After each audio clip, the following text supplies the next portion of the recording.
Hello नमस्कार दोस्तों। नमस्कार, मैं ईश्वर सर आप सभी प्यारे विद्यार्थियों का बहुत बहुत स्वागत करता हूँ। लेकर 1526 तक हमारा चलता है कौन सा, दिल्ली सल्तनत चलता है।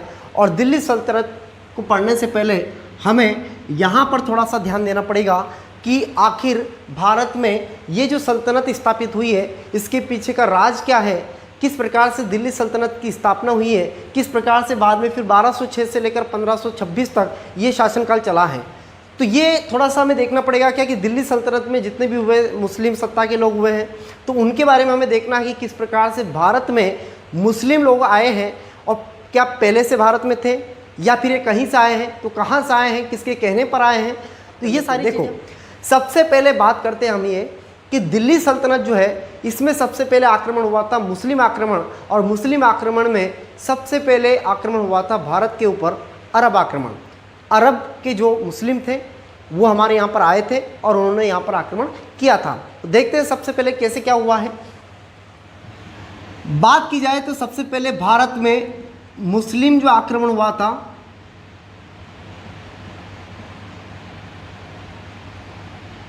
इस मुस्लिम आक्रमण में सबसे पहले आक्रमण हुआ था अरबियों का, यानी कि अरब के जो मुसलमान थे, मुस्लिम जो थे वो अपने यहाँ पर आए थे और उन्होंने सबसे पहले हमारे यहाँ पर आक्रमण किया था। अब देखो, अरब में जो आक्रमण करने वाला व्यक्ति था उस व्यक्ति का नाम था मोहम्मद बिन कासिम। मोहम्मद बिन कासिम ने ईरान के गवर्नर के कहने पर भारत के सिंध प्रांत पर, कहाँ पर, भारत के सिंध प्रांत, उस समय का सिंध प्रांत, तो भारत के सिंध प्रांत पर जो है यहाँ पर आक्रमण किया था। और सिंध प्रांत का उस समय जो राजा था कब किया था ये आक्रमण, तो ध्यान देना, मोहम्मद बिन कासिम ने, अरब का ये था और इसने भारत पर, कहाँ पर, सिंध प्रांत पर क्या किया था, आक्रमण किया था। ये किया था 712 ईस्वी में। कब किया था, 712। ध्यान देना, मोहम्मद बिन कासिम कहाँ का था, अरब का था। अरब के इस आक्रमण किया भारत पर, भारत के कहाँ पर, तो सिंध प्रांत पर। कब किया था, ये किया था 712 ईस्वी में, ठीक है ना। तो 712 ईस्वी में पहली बार आक्रमण किया था मुस्लिमों ने, अरब मुस्लिमों ने किया था। अरब के थे वो, और किसके कहने पर किया था, तो ईरान के गवर्नर के कहने पर मोहम्मद बिन कासिम ने यहाँ पर आक्रमण किया था। अब कहानी आगे सुनो। सिंध प्रांत का जो उस समय राजा था, सिंध प्रांत का उस समय राजा था जिसका नाम था दाहिर। क्या था, दाहिर, ठीक है। और उस समय यहाँ पर एक क्षेत्र पड़ता था, एक दुर्ग था यहाँ पर, रावर का दुर्ग बोलते हैं उसको, रावर दुर्ग। ये केंद्र हुआ करता था उस समय। सिंध प्रांत का जो यहाँ का केंद्र था वो था रावर का दुर्ग। और अब क्या होता है, यहाँ पर जैसे ही मोहम्मद बिन कासिम ने आक्रमण किया सिंध प्रांत के ऊपर, तब कहा था कि यहाँ का राजा था दाहिर। तो दाहिर और लड़ाई किसके बीच में होगी, मोहम्मद बिन कासिम के बीच होगी। तो मोहम्मद बिन कासिम और दाहिर के बीच में लड़ाई हुई और कहा जाता है कि इस लड़ाई में यहाँ पर दाहिर जो है परास्त हो जाता है, दाहिर मारा जाता है। और दाहिर की पत्नी जो थी उसका नाम था रानी बाई, और दाहिर के 2 पुत्रियाँ भी थी, है ना। दाहिर की 2 पुत्रियाँ थी और ये पत्नी थी रानी बाई। कहा था कि दाहिर इससे बहुत प्रेम करता था, रानी बाई से। दाहिर रानी बाई से बहुत प्रेम करता था। लेकिन यहाँ पर क्या होता है, यहाँ पर मोहम्मद बिन कासिम क्या करता है, इसको दाहिर को यहाँ पर मार देता है। और मार देने के बाद रानी बाई ये प्रतिज्ञा लेती है कि मैं कैसे भी करके रावर के दुर्ग को बचाने का प्रतिशोध लिया। लेकिन कहा जाता है कि यहाँ पर मोहम्मद बिन कासिम ने दाहिर को मार देने के बाद बहुत प्रेम करता था। कहा जाता है कि इसे कहते हैं कि किसी ने नींद खरीदी गर्म बिस्तर से, किसी ने नींद खरीदी गर्म बिस्तर से, किसी के आंखों का ख्वाब टूट गया, मजाल ये नहीं कि हाथों की चूड़ियाँ टूट गई, मजाल तो ये है कि वर्षों पुराना रिश्ता टूट गया। बहुत प्रेम करती थी। तो रानी बाई जो है अब प्रतिज्ञा लेती है कि मैं कैसे भी करके अपने दुर्ग को, रावर के दुर्ग को बचा कर रखूँगी। लेकिन कहा जाता है कि मुस्लिम जो थे इन्होंने इसको परेशान करना चालू कर दिया। तब कहा जाता है कि रानी बाई यहाँ पर कर लेती है क्या, रानी बाई यहाँ पर कर लेती है जौहर। रानी बाई यहाँ पर जौहर कर लेती है और बाद में यही मोहम्मद बिन कासिम ये रानी बाई की जो दो पुत्रियाँ थी, दाहिर की दो पुत्रियाँ थी, उसको ले आता अपने साथ। कहा जाता है कि यहाँ पर रानी बाई जौहर कर लेती और यही जौहर भारतीय इतिहास का पहला जौहर था। ध्यान देना इस बात को, भारतीय इतिहास का पहला जौहर जो था वो यही था।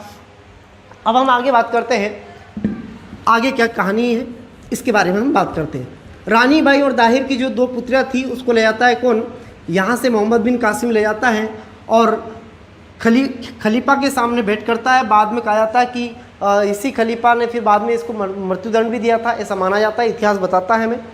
अब हम आगे बात करते हैं, अब और क्या क्या बातें हुई तो थोड़ा सा इसके बारे में हम देख लेते हैं। जैसे मोहम्मद बिन कासिम ने सिंध प्रांत को जीत लिया, जीतने के बाद यहाँ पर क्या किया, पहली बार सिंध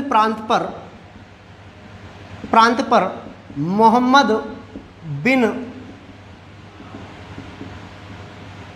कासिम ने पहली बार सिंध प्रांत पर यानी कि भारत पर पहली बार जजिया कर लगाया था। भारतीय इतिहास का पहला जजिया कर लगा था किसके ऊपर, सिंध प्रांत के ऊपर लगाया था। ये लगाने वाला कौन था, तो मोहम्मद बिन कासिम था।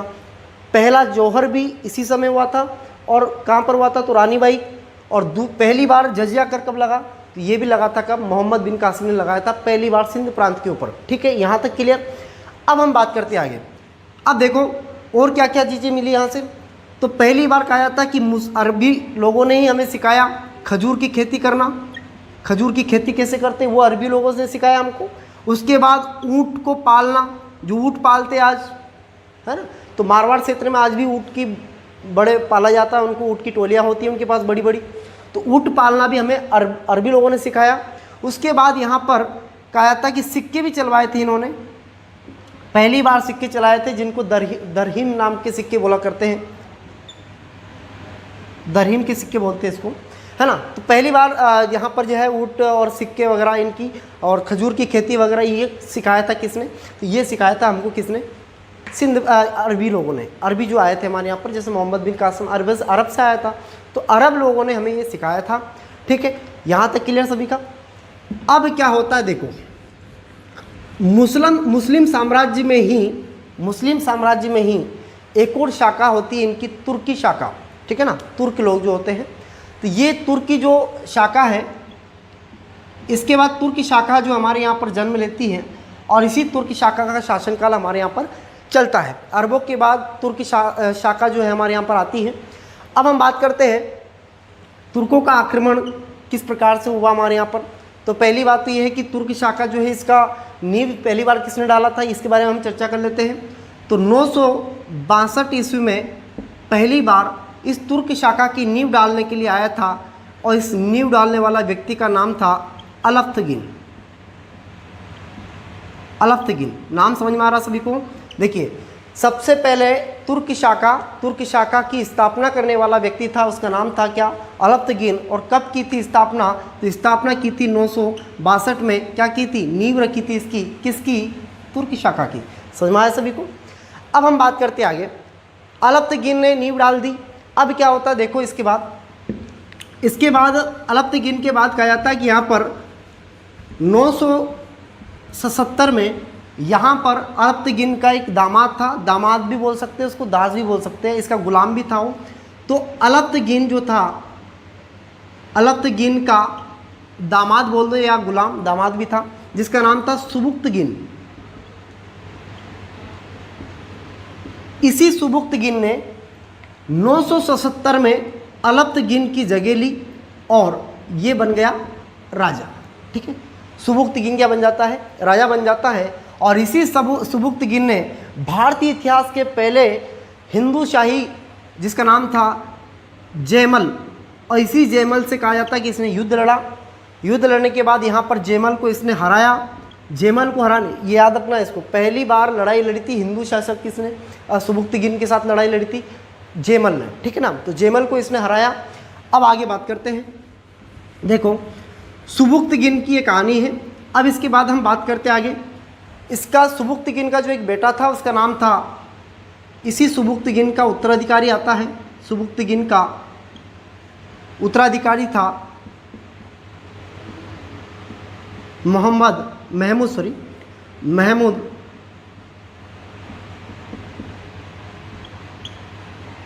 गजनवी। कौन था? महमूद गजनवी था। सुबुक्तगीन का उत्तराधिकारी आता है कौन? महमूद गजनवी आता है। और महमूद गजनवी सन 998 ईस्वी में बन जाता है क्या? राजा। और महमूद गजनवी राजा बन जाता है 998 ईस्वी में। 998 ईस्वी में से लेकर 1027 तक महमूद गजनवी करता है भारत में राज। देखो, इनका कोई उद्देश्य नहीं था, इनका तो एक ही उद्देश्य था, लूटपाट करना और धूम मचाकर वापस चले जाना, ये इनका मेन उद्देश्य था। तो यहाँ पर महमूद गजनवी जो था ये सबसे बड़ा लुटेरा था। महमूद गजनवी ये था सबसे बड़ा लुटेरा। कायता कि इसका शासन चलता है 998 से लेकर 1027 ईस्वी तक, यानी कि यहाँ तक कि राज करता भारत में। और इसी दरमियान इसने बहुत सारा काम किया। देखो, इसने लगभग भारत पर 17 बार आक्रमण किया। कितनी बार किया? 17 बार इसने आक्रमण किया। और यहाँ से प्रश्न भी एक बार पूछा गया डीपली, कैसे? 17 बार में कौन कौन से आक्रमण मेन है वो देख लो। यहाँ से प्रश्न आ सकता है MPPSC वगैरह में, इसमें देखना। तो 17 बार में जो 3 आक्रमण इसने किए हैं वो बेहद ही महत्वपूर्ण है। वो कौन कौन से हैं? छठा जो आक्रमण किया इसने, एक तो ये महत्वपूर्ण है, एक 12वां आक्रमण इसका महत्वपूर्ण है, और इसके बाद एक 15वां आक्रमण इसका महत्वपूर्ण है। ठीक है, छठा जो आक्रमण इसने किया है 17 बार में से जो छठा बार का आक्रमण किया है किसने? महमूद गजनवी ने। छठा जो आक्रमण किया था ये क्या था?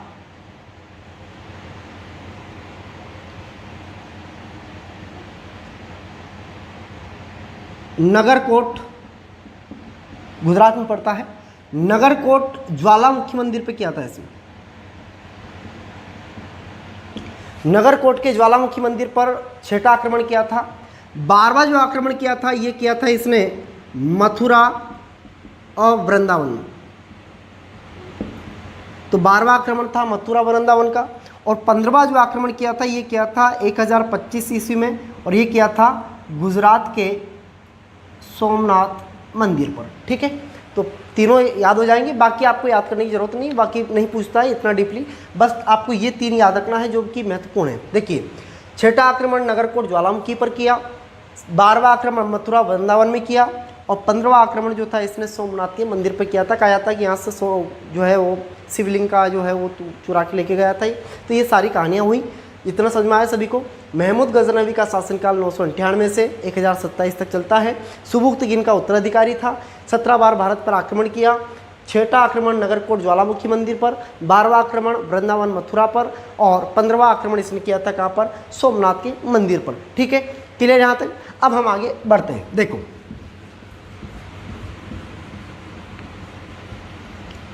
मोहम्मद गजनवी के बाद आता है शासक कौन? तो इसके बाद शासक आता है कौन? तो इसके बाद आता है मोहम्मद गोरी, जो कि गजनी का राजा था। और मोहम्मद जो गोरी था इसका पूरा नाम आता है, मोहम्मद गोरी का जो पूरा नाम है इसका नाम है शहाबुद्दीन गोरी बोलते हैं वैसे इसको, लेकिन गोरी बड़ा नाम प्यारा है, गोरी लिख देते हैं। तो मोहम्मद गोरी, शहाबुद्दीन गोरी बोलते हैं इसको। ठीक है ना? तो मोहम्मद गोरी जो है, बाद में थोड़ा सा इसके बारे में याद रखना, जो महमूद गजनवी था ये 1027 में, कब की बात है? जो मैंने आपको बताया था ना 998 से लेकर 1027 तक जो राज करता है वो। तो 1027 में कैसे मारा था वो याद रखना है आपको थोड़ा सा। 1027 में जो था वो कैसे मारा था उसके बारे में थोड़ा बता देता हूँ। 998 से 1027 में कहा जाता है ये बाद में जाटों के साथ विद्रोह करता है और जाटों के विद्रोह में मारा जाता है वहाँ पर। ठीक है ना? तो थोड़ा सा इसके बारे में ध्यान रख लेना। चलो फिर आगे बढ़ते हैं, हम इधर आते हैं। मोहम्मद जो गोरी है ये क्या करता है? ये सबसे पहला अपना अभियान चलाता है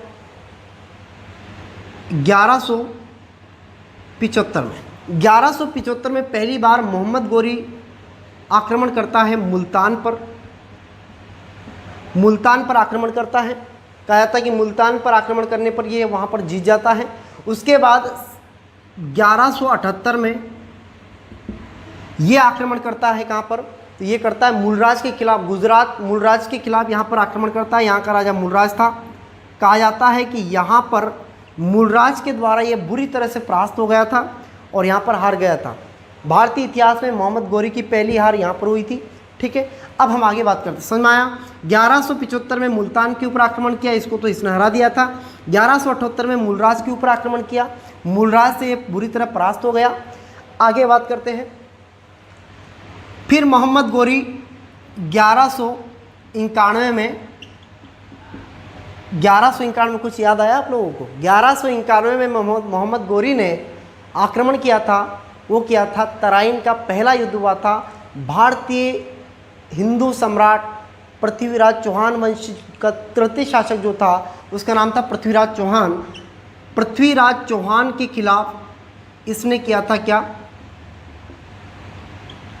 आक्रमण।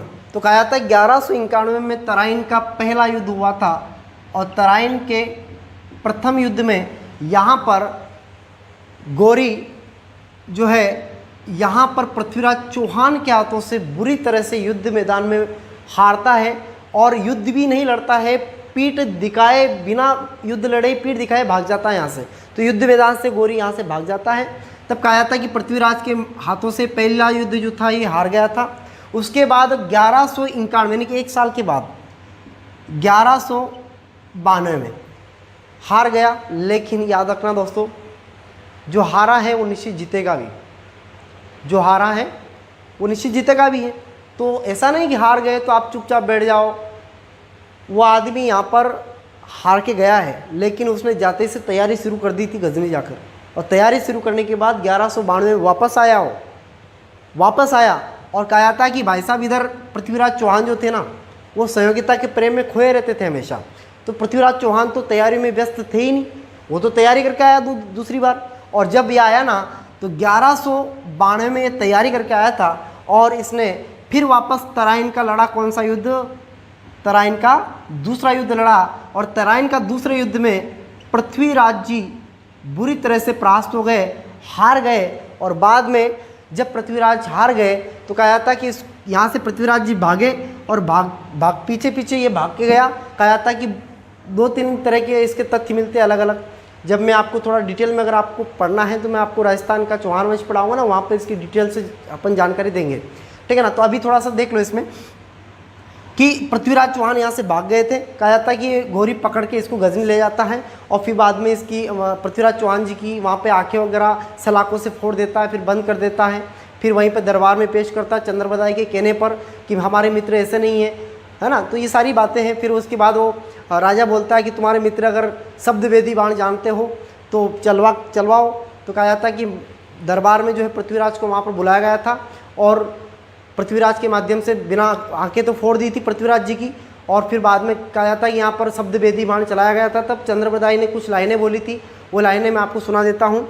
4 बास 24 गज अंगुल अस्त्र प्रमाण ता ऊपर बैठा है सुल्तान चुकमती चौहान, ये लाइन बोली थी। तब कहा जाता है कि 4 बास जहाँ पर तुम खड़े ना राजा जी, वहाँ से ये जो राजा है वहाँ खड़ा है, आप 4 बास की दूरी है, 4 बास 24 गज अंगुल अस्त्र प्रमाण 8 उंगल ऊपर बैठे हैं और बाण लगा दो।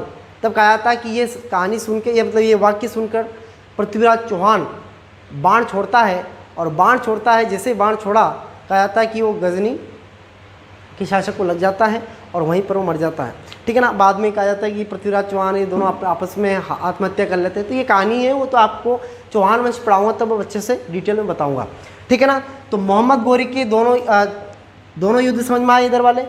पहला युद्ध में कौन जीता? पृथ्वीराज जी जीते, गोरी हार गया था। और दूसरे युद्ध में कौन जीता? तो इसमें गोरी हार गया था, गोरी जीत गया था, पृथ्वीराज जी हार गए थे, ठीक है ना। पहले में पृथ्वीराज जी जीते, बाद में हारे, ठीक। 1191 1192, ठीक है ना। चलो इधर 1175 और 1178 2 युद्ध हुआ। पहला मुल्तान के ऊपर किया था इसने आक्रमण, उसके बाद यहाँ से तो ये इसको हरा दिया था, बाद में ये इसने गोरी को हरा दिया, यानी कि मूल राज्य गुजरात का था ये, ठीक है ना। अब हम बातें आगे करते हैं। देखो 1194 की बात करते हैं। 1194 में एक युद्ध हुआ था जिसका नाम था चंदावर का युद्ध। चंदावर का युद्ध जो था ये उस समय कन्नौज के शासक जयचंद के साथ हुआ था, है ना। तो जयचंद कहा जाता है कि यहाँ पर जयचंद को इसने परास्त किया था यहाँ पर, ठीक है ना। तो मोहम्मद गोरी यहाँ पर भी जीत गया था। तो 1191 में हुआ था चंदावर का युद्ध, 1191 में तराइन का पहला युद्ध, 1192 में तराइन का दूसरा युद्ध, और इसके बाद यहाँ पर मुल्तान आक्रमण किया था इसने, और 1100 में मूलराज के ऊपर आक्रमण किया था। 1178 में। ठीक है, यहाँ तक की कहानी सभी को क्लियर हो गई होगी। अब आगे बढ़ते हैं। देखो, मोहम्मद जो गोरी था, इस मोहम्मद गोरी के कोई संतान नहीं थी, ये आप सभी लोग जानते होंगे। इसके कोई संतान नहीं थी, तो मोहम्मद गोरी के संतान ना होने के कारण इसका एक गुलाम था, एक दास था। उस दास का नाम था कुतुबुद्दीन ऐबक।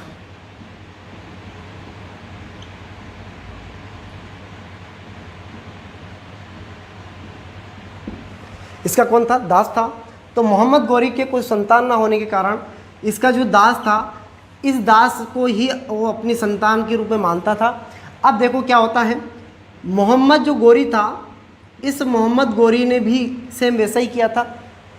मोहम्मद गोरी का शासन जो चलता है, लास्ट में ये कहा जाता है कि यहाँ पर लास्ट में जाके 1206 में ये भी जाट विद्रोह में ही मारा गया था मोहम्मद गोरी। और जब जाट विद्रोह में मारा गया तब कहा जाता है कि लाहौर में, उस समय लाहौर में ही 1206 में लाहौर में ही कहा जाता है कि यहाँ पर राज्याभिषेक करवा दिया जाता है। किसका? राज्याभिषेक करवा दिया जाता है। किसका? तो कुतुबुद्दीन ऐबक बन जाता है क्या? राजा। तो अब अपनी कहानी दिल्ली सल्तनत की थी, वो यहाँ से स्टार्ट होगी 1206 से लेकर 1526 तक। तो ये आ गया, देखो डेट, ये 1206 यहाँ से स्टार्ट करेंगे हम। ठीक है ना, तो अब वंश स्टार्ट होंगे। ठीक है ना, तो देखते हैं कौन कौन से वंश हैं। देखिए, सबसे पहले हम बात, तो ठीक है दोस्तों, अब हम थोड़ा सा इन वंश के बारे में देख लेते हैं। दिल्ली सल्तनत में जो वंश हुए हैं उनके बारे में देखिए। सबसे पहला अपना कौन सा आता है? गुलाम वंश। उसके बाद खिलजी वंश, तुगलक वंश, खिज्र वंश या इसी को बोलते हैं सैद वंश। और इसके बाद आता है कौन सा? लोधी वंश। अब थोड़ा सा ध्यान देना, इसको दिल्ली सल्तनत क्यों कहा गया है? तो इसका कारण ये है, सल्तनत का मतलब होता है सुल्तान। क्या होता है? ये सारे राजा खुद को क्या कहलवाते थे? सुल्तान कहलवाते थे। थोड़ा सा इसके बारे में ध्यान देना है। अब हम बात करते हैं आगे। सबसे पहले गुलाम वंश में जो शासन चलता है, कहाँ से कहाँ तक चलता है? तो 1206 से लेकर 1290 तक जो शासन चलता है वो चलता है किसका? गुलाम वंश का। इसके बाद 1290 से लेकर 1320 तक जो शासन चलता है वो चलता है किसका? खिलजी वंश का। और इसके बाद तुगलक वंश का चलता है 1320 से लेकर 1414 तक। और इसके बाद खिज्र वंश आता है, खिज्र या सैद वंश जिसे हम बोलते हैं, इसका चलता है 1414 से लेकर 1451 तक। और इसके बाद लोधी वंश की अगर बात करें तो लोधी वंश का चलता है 1451 से लेकर 1526 ईस्वी तक। ठीक है दोस्तों, समझ में आया सभी को? तो ये हो गया आपके गुलाम, ये वंश जो